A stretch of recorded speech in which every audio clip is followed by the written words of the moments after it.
ಇವತ್ತಿನ ಹವಾಮಾನ ಇಲಾಖೆ ತಿಳಿಸಿರ್ತಕ್ಕಂತಹ ಮಳೆಯ ವರದಿಯನ್ನು ನಾವು ಈ ವಿಡಿಯೋದಲ್ಲಿ ತಿಳ್ಕೊತಾ ಹೋಗೋಣ. ವಿಡಿಯೋವನ್ನು ಸ್ಟಾರ್ಟ್ ಮಾಡ್ತೀನಿ. ಅದಕ್ಕಿಂತ ಮೊದಲು ನೀವಿನ್ನೂ ನಮ್ಮ ಚಾನೆಲ್ಗೆ ಸಬ್ಸ್ಕ್ರೈಬ್ ಮಾಡದೇ ಇದ್ದರೆ ಈ ಕೂಡಲೇ ಚಾನೆಲ್ಗೆ ಸಬ್ಸ್ಕ್ರೈಬ್ ಮಾಡ್ಕೊಳ್ಳಿ ಮತ್ತು ಲೈಕ್ ಮಾಡಿ. ಈಗ ನಾವು ಇನ್ಫಾರ್ಮೇಷನನ್ನು ತಿಳ್ಕೊತಾ ಹೋಗೋಣ.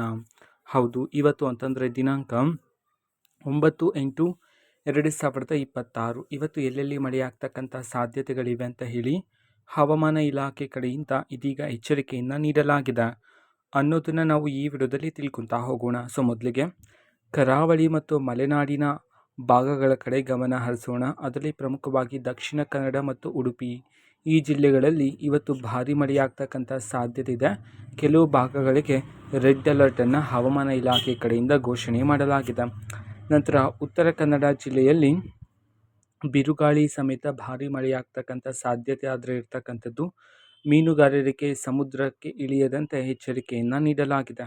ನಂತರ ಚಿಕ್ಕಮಗಳೂರು, ಶಿವಮೊಗ್ಗ, ಕೊಡಗು ಮತ್ತು ಹಾಸನ ಈ ಜಿಲ್ಲೆಗಳಲ್ಲಿ ಸಾಧಾರಣದಿಂದ ಭಾರಿ ಮಳೆಯಾಗ್ತಕ್ಕಂತಹ ಸಾಧ್ಯತೆಗಳಾದರೆ ಇರ್ತಕ್ಕಂಥದ್ದು. ನಂತರ ಉತ್ತರ ಒಳನಾಡಿನ ಭಾಗಗಳಲ್ಲಿ ಸಿಡಿಲು ಸಮೇತ ಬಿರುಗಾಳಿ ಸಮೇತ ಭಾರಿ ಮಳೆಯಾಗ್ತಕ್ಕಂಥ ಸಾಧ್ಯತೆ ಆದರೆ ಇದೆ.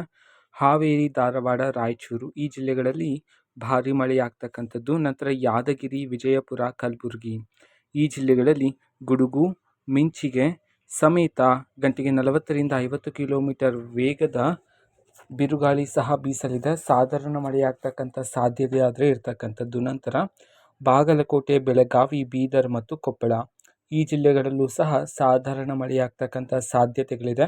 ದಕ್ಷಿಣ ಒಳನಾಡಿನ ಭಾಗಗಳಾದ ಬೆಂಗಳೂರು ನಗರ, ಬೆಂಗಳೂರು ಗ್ರಾಮಾಂತರ ಈ ಜಿಲ್ಲೆಗಳಲ್ಲಿ ಇವತ್ತು ಹಗುರದಿಂದ ಸಾಧಾರಣ ಮಳೆಯಾಗ್ತಕ್ಕಂಥ ಸಾಧ್ಯತೆ ಆದರೆ ಇರ್ತಕ್ಕಂಥದ್ದು. ನಂತರ ತುಮಕೂರು, ರಾಮನಗರ, ಚಿಕ್ಕಬಳ್ಳಾಪುರ, ಕೋಲಾರ ಈ ಜಿಲ್ಲೆಗಳಲ್ಲಿ ಸಾಧಾರಣ ಮಳೆಯಾಗ್ತಕ್ಕಂಥ ಸಾಧ್ಯತೆ ಇದೆ. ನಂತರ ಮಂಡ್ಯ, ಮೈಸೂರು, ಚಾಮರಾಜನಗರ ಈ ಜಿಲ್ಲೆಗಳಲ್ಲಿ ಹಗುರದಿಂದ ಸಾಧಾರಣ ಮಳೆಯಾಗ್ತಕ್ಕಂಥ ಸಾಧ್ಯತೆಗಳಾದರೆ ಇರ್ತಕ್ಕಂಥದ್ದು.